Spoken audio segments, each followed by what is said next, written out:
யூனுஸ் அரசாங்கத்துக்கு எதிராகவே வங்கதேசத்துல இருக்கக்கூடிய மாணவர்கள் போராட ஆரம்பிச்சிருக்காங்க. ஷேக் ஹசீனா வேண்டாம் அப்படின்னு தான் முகமது யூனுஸை கொண்டு வந்து ஆட்சியில உட்கார வச்சது இந்த மாணவர் போராட்டம். இப்ப அந்த மாணவர்கள் முகமது யூனுஸ் மேலே குற்றச்சாட்டு வைக்காங்க.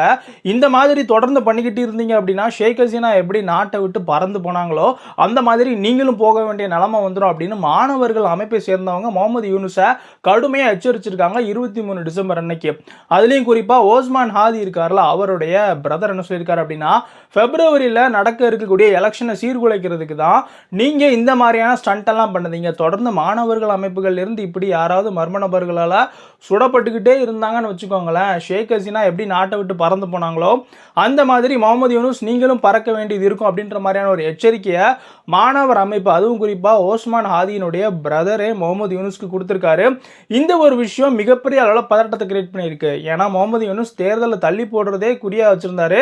ஒரு வழியாக தேர்தலை அறிவிச்சிட்டாங்க. தேர்தல் நடந்து இந்த என்சிபி கட்சி, அதாவது இந்த நேஷனல் சிட்டிசன்ஷிப் பார்ட்டியிலிருந்து யாராவது ஜெயிச்சாங்க அப்படின்னா முகமது யூனுஸ்க்கு அதிகாரம் அப்படின்றது போயிடும். ஸோ இதெல்லாம் தடுக்கிறதுக்கு இந்த மாதிரியான சதிகளை அவரே பண்ணிட்டு இந்தியா மேலே படி போடுதாரோ அப்படின்ற மாதிரியான ஒரு சந்தேகம் எழும்பியிருக்கு. ஏன்னா அந்த போராட்டம் பண்ணக்கூடிய மாணவர்களே ஃபர்ஸ்ட் இந்தியா தான் காரணம் அப்படின்ற மாதிரி சொல்லிட்டு இருந்தாங்க.